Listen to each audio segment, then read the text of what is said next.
लोक में, इनका जो मृत्यु लोक में जाने का कारण है क्या है?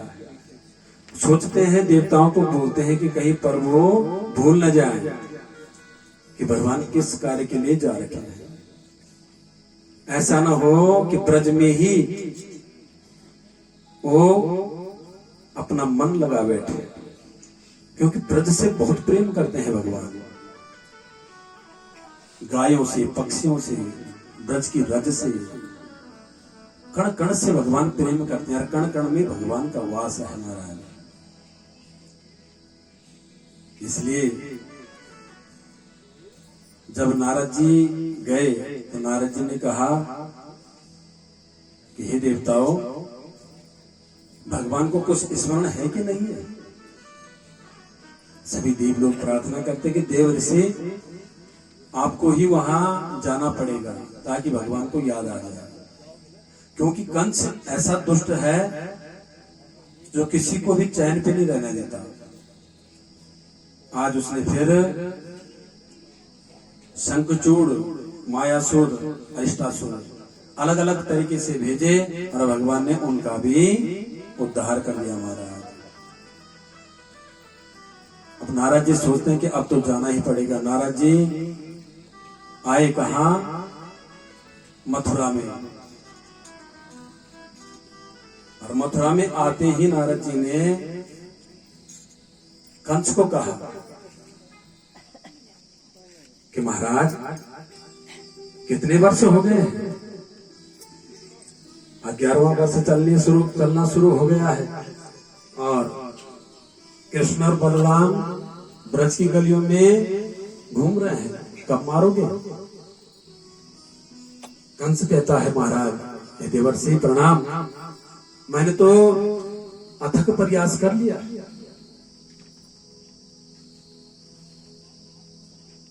लेकिन मैं जब भी वहां कोई राक्षस भेजता हूं, बड़े बड़े पहलवानों को मैंने भेज दिया है, लेकिन वो धराशायी कर देता है।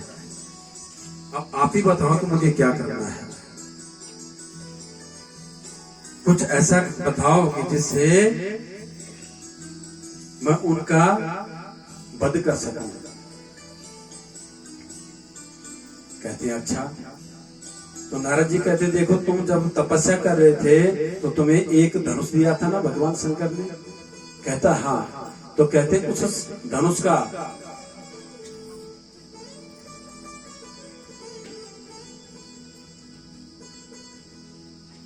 अद्भुत मेला रचाओ, ऐसा यज्ञ करो कि जो उस धनुष को तोड़ेगा, ऐसे अंचल से, प्रदेश से सबको बुलाओ। राजा महाराजा भी आएंगे और जितने भी बालक हैं आंचल के, जैसे जितने भी लोग हैं, सबको बुलाओ उस मेले में। और ये निमंत्रण कहाँ भेज दो? गोकुल में। अच्छा, गोकुल में भेज दोगे ना, तो गोकुल से कृष्ण और बलराम को बुला दो। और जब वो आएंगे और आते ही तुम उनको धोखे से पीछे से उनका वध कर देना। कंस कहता है कि आप सही बता रहे हो, ठीक है मैं ऐसे ही करता हूँ, आपकी कृपा रही तो मैं उनको जरूर बुलाऊंगा, और आपकी कृपा रही तो मैं उनका वध भी करूंगा। नारद जी कहते देखो मैं कुछ नहीं सुनना चाहता, मैं परसों तुम्हारी विजय देखना चाहता हूँ, तुम विजय श्री को प्राप्त हो ऐसा मैं देखना चाहता हूँ। नारद जी कह रहे हैं, क्योंकि नारद जी वो काम करते हैं जो जन्म प्राणियों के लिए क्या होता है, कल्याणकारक होता है। अब कंस को तो यहाँ ये बता दिया, कंस ने वहां यज्ञ रचा दिया महाराज, मेला रख दिया धनुष पर पतंग चढ़ाने का।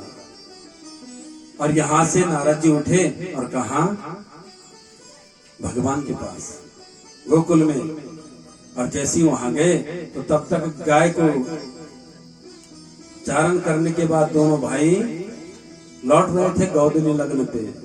नारद जी को देखा तो नारद जी ने प्रणाम किया, हे प्रभु प्रणाम। और भगवान कृष्ण ने, बलराम ने भी प्रणाम किया, देवर्षि प्रणाम। आते ही कहा कि हे भगवान, आप कंस को कब मारोगे? भगवान कहते हैं कंस को मारने वाला मैं कौन होता हूं? जो जिसको मृत्यु होती है वो अपने कर्म के हिसाब से होती है। जिस प्रकार से कर्म करता है उसी हिसाब से उसकी मृत्यु होती है, उस प्रकार से उसको मृत्यु मिलती है। मैं कौन होता हूँ? कंस को मारने वाला। हाँ, इतना जरूर है कि उसके पापों का घड़ा भर गया है। नारद जी कहते यही तो मैं कह रहा हूं कि तुम कंस को कब मारोगे?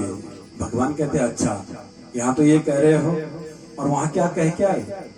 हंसते हैं नारद जी देवर से, कहते हैं प्रभु आपको तो मेरा स्वभाव पता है, मैं किस प्रकृति से चलता हूं ये आपको पता है, आपसे कुछ चीज छुपी नहीं है। लेकिन जब भी मैं ऐसा करता हूं तो कल्याणकारक होता है। मैं चाहता हूं कि दुष्टों का क्या हो, नाश हो। कंस रूपी जो ये राक्षस है ना, इसने अत्याचार बढ़ा रखा है, ये किसी को चैन पे नहीं रहने देता। संतों को परेशान करता है, विप्रों को परेशान करता है, छोटे छोटे बच्चों को परेशान करता है। ये चाहता है कि सिर्फ मेरा राज रहे, मेरी पूजा हो। वेदों का ये तिरस्कार करता है, धर्म का पालन करता नहीं है। इसलिए कह रहा हूं कि आप इसको कब मारोगे? भगवान कहते हैं देखो, कर्मेव कारणं चात्रं सुगतिं दुर्गति प्रति। नारद, कर्मेव कारणं, कर्म से कारण, कारण से कर्म के कारण, और चात्र सुगतिम और दुर्गतिम पति। सुगति भी कर्म से और दुर्गति भी कर्म से होती है। इसलिए इतना मैं जरूर जानता हूं कि उसके पापों का घड़ा भर चुका है। अब यहाँ नारद जी ने तो ये बता दिया, नारद जी अंतर्ध्यान हो गए, अंतर्ध्यान हो गए। अब यहाँ कंस ने मथुरा में एक बैठक बुलाई महाराज। अब बैठक बुलाने में जब कहा सबको कि पूरे उसमें निमंत्रण कर दो अंचल प्रदेश में कि यहाँ एक धनुष मेला है, साथ में रंगभूमि भी बना दी जहां मल्लयुद्ध होता है, सबके लिए निमंत्रण डाल दो पूरे ब्रज में। महाराज अक्रूर जी को बोला कंस। अक्रूर जी कौन है? भगवान कृष्ण के काका। अक्रूर जी को संदेशा भिजवाया कि अक्रूर जी मेरे महल में प्रवेश करो। अक्रूर जी आए महाराज। अब अक्रूर जी जानते हैं क्योंकि कंस दुष्ट है, देरी नहीं की आने में, पहुंच गए। और पहुंचते महाराज प्रणाम। कंस कहता है प्रणाम, देखो तुम्हें प्रातःकालीन कल गोकुल को जाना होगा। कहते क्यों? कहता है कि वहां कृष्ण बलराम है ना, उनको लेके आना है। आज अक्रूर जी सोचते हैं, अक्रूर जी का मतलब क्या होता है? जिसमें जिनमें क्रूरता ना हो। अक्रूर, क्रूरता बिल्कुल भी नहीं हो। आज अक्रूर जी मन में सोचते हैं कि ये दुष्ट क्यों बुला रहा है मेरे कान्हा और मेरे बलराम को। कहीं न कहीं इसकी इच्छा अभी पूरी नहीं हुई। इतने राक्षसों को भेज चुका है, लेकिन ये चाहता है कि मैं उन दोनों को मारूं। इसका मतलब क्या है? इसकी शंका बलवती हो गई है कि जो 8वां गर्भ देवी की का है वो वही कृष्ण है। इसलिए तो ये बराबर गोकुल में निरंतर राक्षसों को भेजता रहता है। आप कहते हैं कि अगर इसकी बात मैं टालूंगा तो ये मुझे दंड देगा। कंस कहता है क्या सोच रहे हो? उतनी देर से जवाब नहीं दिया। कहते हैं कि महाराज क्या कारण है? कुछ कारण तो होगा बुलाने का। कहता है गच्छ नंद ब्रजम तत्र सुतावान कुतुंदु में आसाते ताई विहानेन रथेनानयमाचिरम। आपको वृंदावन जाना होगा, ये मेरा आदेश है। वहां जाओ और उन दोनों को यहां लेके आओ।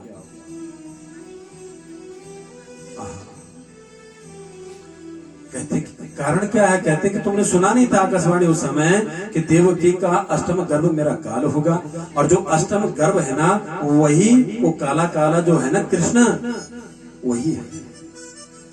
इसलिए मैं कुछ नहीं सुनना चाहता, तुम जाओ और लेके आओ। अक्रूर जी कहते हैं ये मानेगा नहीं, फिर भी एक बार मैं प्रयास कर लूं कि मान जाए। अक्रूर जी ने दोनों हाथ जोड़कर कहा, मनोरथान करोत उच्च जनो देवहतानपि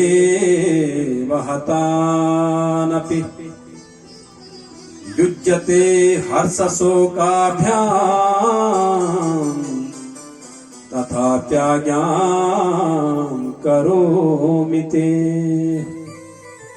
ये राजन, सोचा तो तुमने अच्छा है लेकिन कारण बताया नहीं है।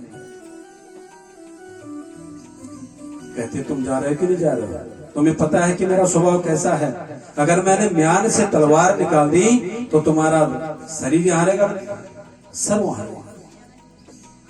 अक्रूर जी कुछ नहीं बोले। अक्रूर जी ने कहा बड़ा दुष्ट है, कर देगा ऐसा काम। आज संध्या कालीन में ही अपने रथ को और वृंदावन तरफ मोड़ दिया कि क्योंकि कल प्रातः जाना है, और जब प्रातः कहीं जाना होता है ना तो क्या करते हैं हम लोग? प्रातः जल्दी उठ जाते हैं। प्रतिदिन जैसे उठते हैं ना उसके हिसाब से हम पहले उठ जाते हैं अगर कहीं जाना है। आज अपने रथ को वृंदावन की तरफ मोड़ दिया, मथुरा गमन की तैयारी कर दी। प्रातः काल ही उठे अक्रूर जी, उन्होंने रथ को साफ किया, अपने घोड़ों को हरी हरी घास खिलाई। अब देखो ना, वृंदावन से गोकुल जाने का रास्ता रथ से ज्यादा आधा घंटा 1 घंटा, लेकिन भगवान का मनन कर रहे हैं। आज कौन?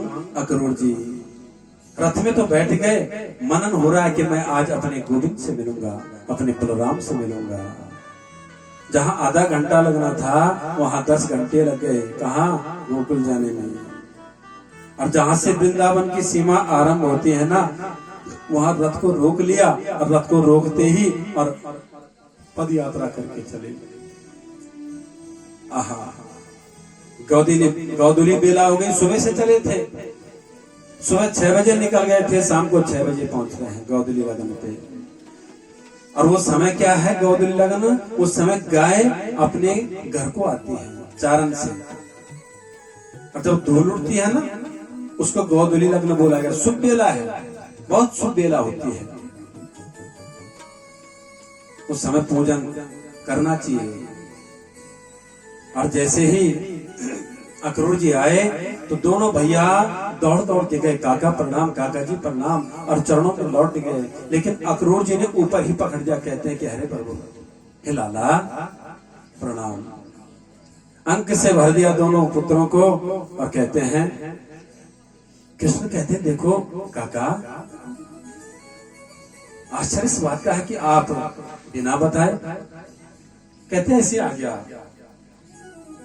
भ्रातृवर की याद आ रही थी, भाभी की याद आ रही थी, तुम्हारी याद आ रही थी, इसलिए मैं आ गया। भगवान कहते अच्छा आप सत्य बोल रहे हो क्या? कहते हाँ।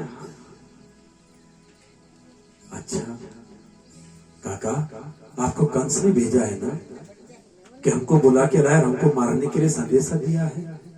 अक्रूर जी की आंखें सजल हो गई, कहते हैं कि पुत्र मैं चाहता नहीं था ना। कृष्ण कहते कोई बात नहीं काका, लेकिन ये बात गोकुल वासियों को मत बताना, क्योंकि उनका सर्वस्व मैं हूं, उनका प्राण मैं हूं, उनका ईश्वर मैं हूं, उनका अन्न मैं हूं, उनका धर्म मैं हूं, उनका जन्म मैं हूं। उनमें जो सर्वस्व शक्ति चेतना होती है ना वो गोकुल ब्रज की मैं सब मैं हूं। ये पक्षी गाय जितनी है ना इनका सबका सर्वस्व मैं हूं। और अगर गोकुल वासियों को और मेरी माँ और मेरे पापा को पता हो जाएगा कि ऐसी बात है तो फिर वो जीते जी वहीं पे प्राण त्याग देंगे। इसलिए काका बताना नहीं कि कंस ने भेजा है। कहते कि ठीक है पुत्र, आज चलते हैं महाराज आगे जाके। और जब नंद महल आता है, भ्रातृवर को मिलते हैं, नंद बाबा को चरणों में प्रणाम करते हैं। नंद बाबा अंक से भरते हैं, माँ यशोदा को प्रणाम करते हैं कि भाभी श्री प्रणाम। नंद बाबा कहते हैं आज अचानक, कहते हैं इसलिए बस इन बालकों की याद आ गई थी, आपकी याद आ गई थी, आ गए। तो आज रात महाराज उन्होंने जब भोजन कर लिया तो बैठे हैं। जब रात को कभी, अब तो ये समय हट गया है, लेकिन जब कोई अतिथि आता था ना, विशेष सर्दियों के मौसम में, तो रात का खाना खाने के बाद कुछ घड़ी बैठा करते थे और पुरानी पुरानी बातों को छेड़कर हंसा करते थे। इतना प्रेम था। और उसके बाद एक ही जगह सब बिस्तर लगा के, जैसे आजकल इधर है ना, सब एक जगह सो रहे हैं। यही तो प्रेम है, यही तो भाव है। भगवान को मिलने का जो रास्ता है क्या है, यही प्रेम तो है ना, ताकि हमारा मन निर्मल हो जाए और हम ईश्वर को प्राप्त कर लें। लेकिन आज के समय में ये चीज नहीं है। कुछ कुछ परिवार में हो सकता है। आज नंद बाबा, माँ यशोदा, बलराम और कान्हा, जब इन्होंने भोजन कर लिया तो ये अपने आपस में विचार कर रहे हैं, वार्तालाप चल रहा है। नंद बाबा कहते हैं कुछ तो काम है क्रूर जी। अक्रूर जी कहते हैं देखो भ्रातृवर, महाराज कंस ने अपने महल में एक यज्ञ रचा हुआ है, रंगभूमि भी है, धनुष का मेला भी है, तो वहां सबको बुला रखा है। तो इसलिए मैंने सोचा कि मैं अपने गोविंद और बलराम को भी ले जाऊं। अभी बातें जब हो रही हैं तो नंद बाबा कहते हैं बिल्कुल बेशक कोई दिक्कत नहीं, कोई परेशानी नहीं है। लेकिन माँ यशोदा वहां क्या कर रही है, भोजन कर रही थी और जैसे ही सुना और मुख का ग्रासनी से छूट गया हमारा, दौड़ दौड़ के बाहर आती है, कहती है कि हे अक्रूर जी, अगर आपको मेरे प्राण चाहिए, मैं सर्वस्व तैयार हूं, अपने प्राण को त्याग सकती हूँ। अगर आपको मेरी देहा ये चाहिए कि देह दे के और मेरे शरीर के, मेरे अस्थियों को कुछ बनाना है, तो मैं दोनों को स्वीकार करती हूँ। अगर आपको ये चाहिए कि हम वहां चले तो मैं तैयार हूं। अगर कोई धन कुछ भी चाहिए मैं तैयार हूं, लेकिन मेरे कान्हा और मेरे बलराम को मत ले जाओ, क्योंकि इनके बगैर मैं जी नहीं सकती। ये मेरे सर्वस्व हैं, एक मेरी दाहिनी आंख है, एक मेरी बाईं आंख है। और अगर ये मुझसे ओझल हो जाए तो मैं जीते जी अंधी हो जाऊंगी, मेरी भूख प्यास खत्म हो जाएगी। इसलिए अक्रूर जी, मैं आपको प्रणाम करती हूँ, सत सत नमन करती हूँ कि इन दोनों को मत ले जाओ। आज बलराम और कान्हा मचल गए कि माँ अब हम बड़े हो गए हैं, 11 वर्ष और 53-54 दिन के हो गए हैं भगवान। कहते माँ तुम चिंता क्यों करते हो, हम बड़े हो गए हैं, अब तुम्हें भय करने की जरूरत नहीं है, चिंता मत करो, जाने दो, क्योंकि वहां रंगभूमि भी है और धनुष यज्ञ भी है। कहते पुत्रों, तुम्हें पता है ना कि निरंतर वहां से कंस कुछ कभी न कभी राक्षसों को भेजता रहता है, और तुम अगर वहीं जाओगे तो ये तो साक्षात क्या है, अपने आप मौत को स्वीकार करना। भगवान कहते ऐसी बातें नहीं करते मां। नंद बाबा कहते देखो यशोदा देवी, कब तक बच्चों को छुपा के रखोगी, एक न एक दिन तो बाहर जाना है ना, इसलिए आज बच्चों के मन को मत तोड़ो, जाने दो। कहते हैं देखो स्वामी, मेरा मन अभी से घबरा रहा है। कहते कि अच्छा ठीक है, इनके साथ हम भी चले जाएंगे और हम पहले चले जाएंगे, और जाने के बाद जब ये भी आएंगे तो साथ में रहकर वहां मथुरा में जो भी यज्ञ है उसमें सम्मिलित होते हुए और फिर साथ में वापस आ जाएंगे।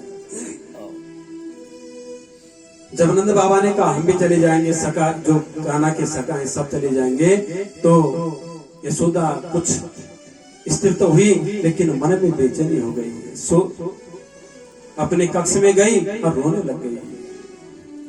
महाराज आज रात अपने अपने कक्ष में जब सोने चले गए तो माँ यशोदा जो है एक खंबे पे अपने सर को लगाकर बैठी है, रो रही है। महाराज प्रातः कालीन ब्रह्म मुहूर्त में जैसी कान्हा की नींद खुली, बलराम की नींद खुली, तो कान्हा आते हैं, देखते हैं माँ का कक्ष खाली पड़ा हुआ है। इतने में नंद बाबा सका जो है पहले निकल गए और आगे बाहर आंगन में रथ को सजा रहे हैं। कौन? अक्रूर जी। ब्रह्म मुहूर्त की बेला है। महाराज कान्हा कहते हैं माँ, हे मैया, मैया कोई आवाज नहीं आती। माँ कहाँ हो? कुछ भी आवाज नहीं आती। दौड़ के जाते हैं ना आगे, तो माँ का सर लगा रखा है किस पे? एक खंबन पे। रो रही है महाराज, पूरा आंचल अपनी गत को भिगो के रखा है माँ यशोदा ने अपने पुत्रों की यादों में, क्योंकि उनको पता है कि आज मेरे पुत्र मुझसे छोड़ मुझे दूर करके चले जाएंगे। भगवान कहते हैं माँ अभी जाऊंगा और परसों वापस आ जाऊंगा, लेकिन माँ जाने की आज्ञा दे दो। माँ कहती है पुत्र तुम्हें पता है ना कि तुम्हारे बगैर रहना मेरे लिए कितना भयावह है और कितना कठिन है, आप जानते हो। कहते माँ कह रहा हूं ना कि अभी गयो और परसों आ जाऊंगा, चिंता मत करो। बाबा भी चले गए ना, मेरे सखा भी तो साथ में है, वापस लौट जाऊंगा। इतने में मूर्छित हो जाती है माँ यशोदा। भगवान ने मूर्छित माँ गिरी हुई है, पांव में चरणों में सर रखकर प्रणाम किया। बलराम ने प्रणाम किया। आज भगवान कान्हा रो रहे हैं, क्योंकि ब्रज में उन्होंने ऐसी ऐसी लीलाएं की हैं कि वो बिसरा सकते नहीं है। और जैसी लाला और बलराम आगे आए, दरवाजा खोला ना, तो सब गोपियों को पता हो गया था कि आज कान्हा और बलराम जा रहे हैं, अक्रूर जी आ रखे हैं। प्रातः 4 बजे ब्रह्म मुहूर्त, महल का द्वार खुलते ही अनेकों गाय खड़ी हैं, अनेकों पक्षी खड़े हैं। ऐसा लग रहा है जैसे चंचलता समाप्त हो गई हो। पक्षियों की चंचलता, कलरवा, उनकी जो चीखता होती हो जैसे समाप्त हो गई हो। प्रातः कालीन में जैसे गौ जो होती हैं रामना शुरू कर जाती है ना, वो बंद हो गई। डग से ऐसे हो गए जैसे इन पे प्राण न हो, क्योंकि सबको पता है सबके पति कौन? गोविंद। आज गोविंद का जाना जब हो रहा है ना, तो पूरा गोकुल वहां की रज, कितना सुंदर विश्लेषण कर रखा है। रज माने उस वहां की मिट्टी सिकुड़ गई हो, जैसे कि आज हमारा कान्हा हमको छोड़ के जा रहा है। गोपी ने हाथ जोड़ के कहा, अहो विधाता न क्वचिद दया, संयोज्य मैत्र्या प्रणयेन देहिना, ताश्चा कृतार्थं व्ययं च पार्थकं, विक्रीडितं तेर्वकचेष्टितं यथा। अहो विधाता, हे विधाता, तुम ऐसा क्यों करती हो? ऐसा क्यों करते हो तुम विधाता? पहले प्रेम जागृत कर देते हो और उसके बाद पीछो कर देते हो, पीछा छुड़ा लेते हो, अपने प्रति आकर्षित करते हो और फिर बिछो कर जाते हो। ये तुम्हारी अच्छी आदत नहीं है, ये तुम्हारा ये अच्छा काम नहीं है। और हम तो ये जानते हैं कि ऐसा लगता है जैसे कि विधाता ही क्रूर बन के अक्रूर के रूप में आ रखी है। तुम्हें दया नहीं आती? ये विधाता, क्या तुम ऐसा चाहते हो कि भगवान हमसे दूर हो जाए। और जैसे ही कृष्ण और बलराम हाथ जोड़ के खड़े हैं गोपियों के सामने, रथ पे चढ़ने वाले थे। गोपियों ने कहा रथ आगे तब बढ़ेगा जब हम हमारे ऊपर से ये रथ चलेगा। जब आप जा रहे हो प्रभु तो हम भी यहाँ जिंदा नहीं रहना चाहते, क्योंकि आपके संग तो आ नहीं सकते। इसे रथ हमारे सीने से ऊपर निकाल के चलो। लौट गई नीचे, लेट गई महाराज। गोविंद ने दोनों हाथ जोड़कर कहा, हे गोपियों, आपका मैं ऋण कभी नहीं दे सकता। देवताओं जैसी लंबी उम्र भी अगर प्राप्त हो जाए ना, तो मैं तुम्हारे ऋण से पूरे नहीं हो सकता। आपका प्रेम मैं कभी नहीं भूल सकता।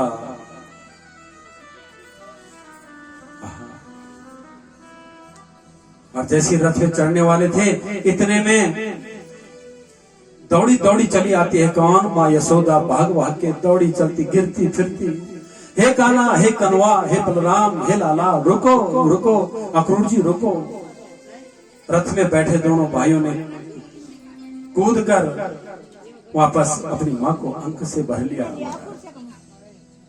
माँ का रो रो के बुरा हाल। माँ ने कहा कि लाला, तुम मुझे छोड़ के जा रहे हो ना, अब जाके मुझे पता चला कि तुम मेरे पुत्र नहीं हो, तुम तो देवकी नंदन हो।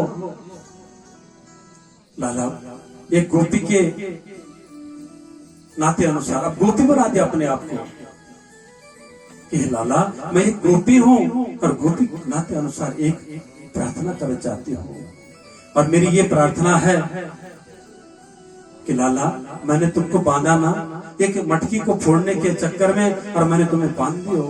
ये बात अपने मन में मत रखना। तुम सोचोगे कैसी मैया है जिसने माखन दही के चक्कर में मुझे बांध दिया ओखल पे। इस चीज को याद मत रखना, कितनी निष्ठुर हूं मैं। आज कान्हा और बलराम अपनी मां के अंक में चिपक के रो रहे हैं हिलकारियों से।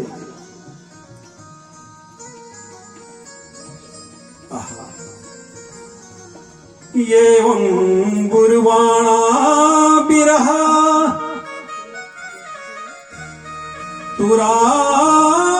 तुराभिसं गद्र स्त्रय कृष्ण विसा सशक्त मानसा दिशि जलज्जाम रुरुदुः स्वासुस्वरम् गोविंद दामोदर माधवेति।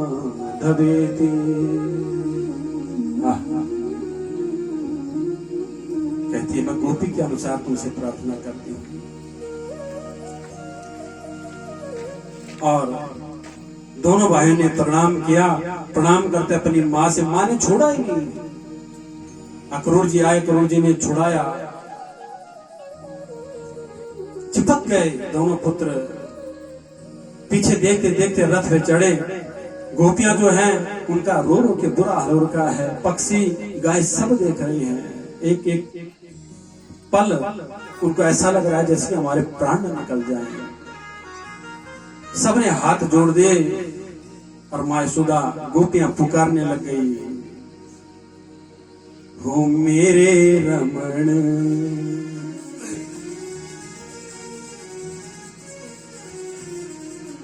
हो मेरे रमण बिहारी लाल तिहारी सूरत पे बलिहारी। मेरे रमण, तुम्हारी जो सूरत है ना इतनी सुंदर, इतनी बलिहारी है, मैं भूल नहीं सकती। रो रही है, आंखों से आंसू बह रहे हैं।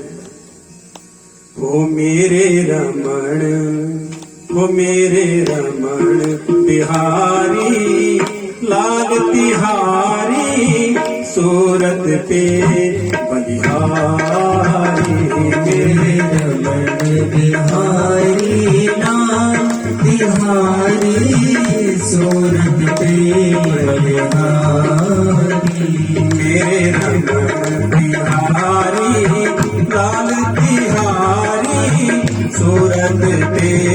बलिहारी। मेरे रमण बिहारी लाल बिहारी सूरत पे बलिहारी।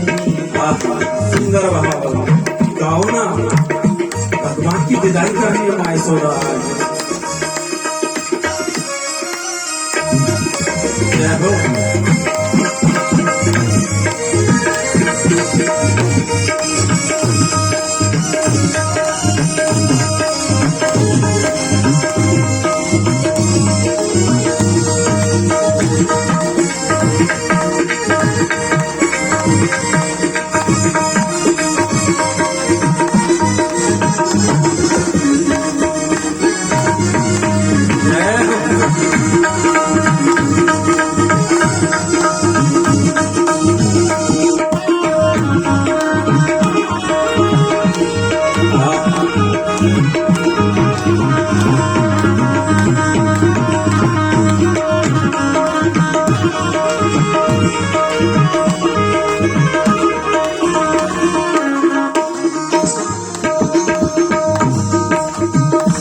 तेरा सुंदर रूप सलोना, तेरा सुंदर रूप सलोना, तेरा सुंदर रूप सलोना, तेरा सुंदर रूप सलोना, मुस्कान पे जादू टोना, मुस्कान पे जादू टोना, मुस्कान पे जादू टोना, मुस्कान पे जादू टोना।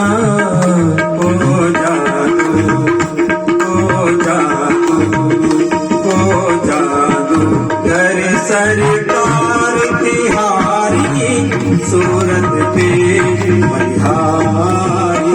मेरे रमण बिहारी लाल बिहारी सूरत पे बलिहारी। मेरे रमण बिहारी लाल बिहारी सूरत पे बलिहारी। मेरे रमण बिहारी लाल बिहारी सूरत पे बलिहारी। तेरा सुंदर रूप सलोना, तो जादू करके चला गया गाना।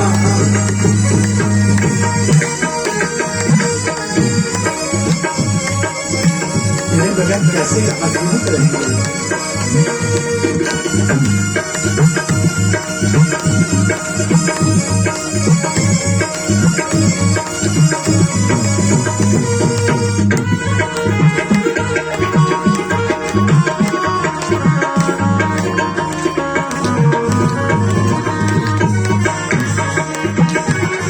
जय जय।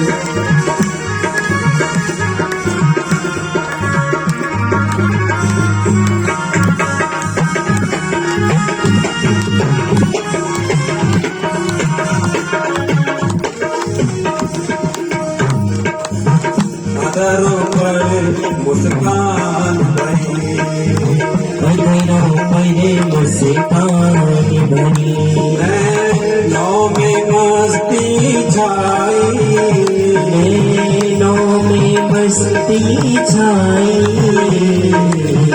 अदरों पर मुस्कान भरी, अदरों पर मुस्कान भरी, नैनों में मस्ती छाई, नैनों में मस्ती छाई।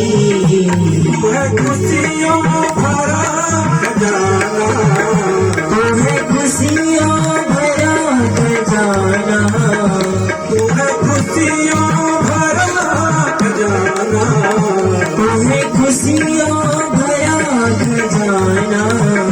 दिल हो जाए दीवाना, दिल हो जाए दीवाना, दिल हो जाए दीवाना, दिल हो जाए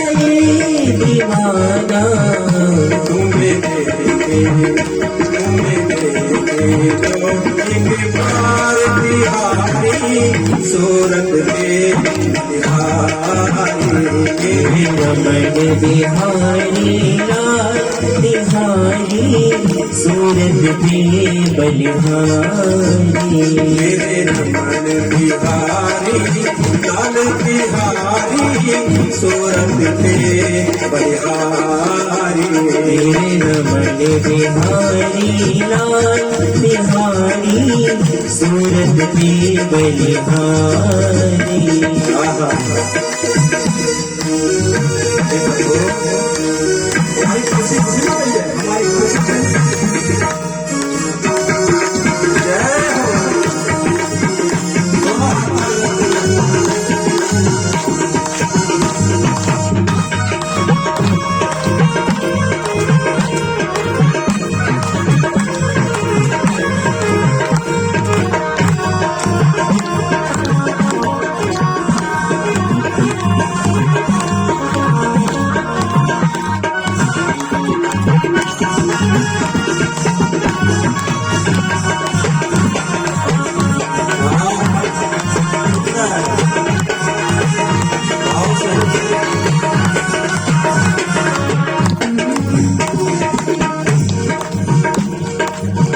अद्भुत दीवसदार तेरा अद्भुत दीवसदार तेरा नभ यौवन श्याम कलेवरे नभ यौवन श्याम कलेवरे अद्भुत दीवसदार तेरा अद्भुत दीवसदार तेरा नभ यौवन श्याम कलेवरे नभ यौवन श्याम कलेवरे श्री राधा जी संग विराजे श्री राधा जी संग विराजे काला के तट पर ओ श्री राधा जी संग विराजे कानंदी के तट पे मेरी यहाँ विलास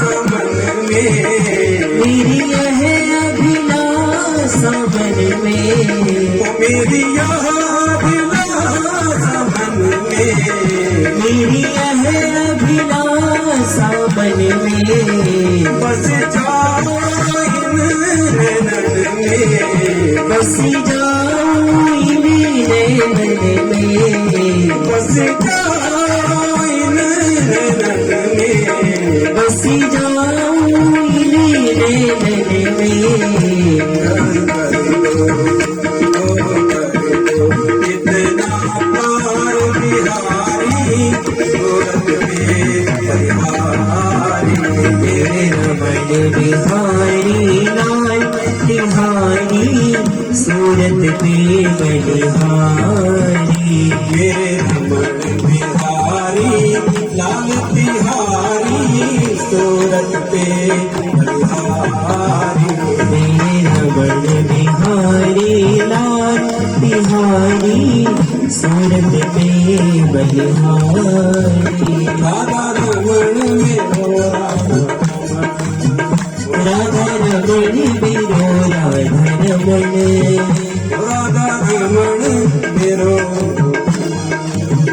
राधा रमण बिरो राधा रमण ओ मेरे रमन बिहारी लाल बिहारी सूरत पे बलिहारी मेरे रमण बिहारी लाल बिहारी सूरत पे बलिहारी मेरे रमन बिहारी लाल बिहारी सूरत पे बलिहारी मेरे रमण बिहारी बिहारी सूरत पे बलिहारी बिहारी लाल बिहारी सूरत पे बलिहारी मेरे रमण बिहारी लाल बिहारी सूरत पे बलिहारी तेरी सूरत पे बलिहारी तेरी सूरत पे बलिहारी बोले बांके बिहारी लाल की जय आनंद कंद श्री कृष्ण भगवान की जय जय श्री राम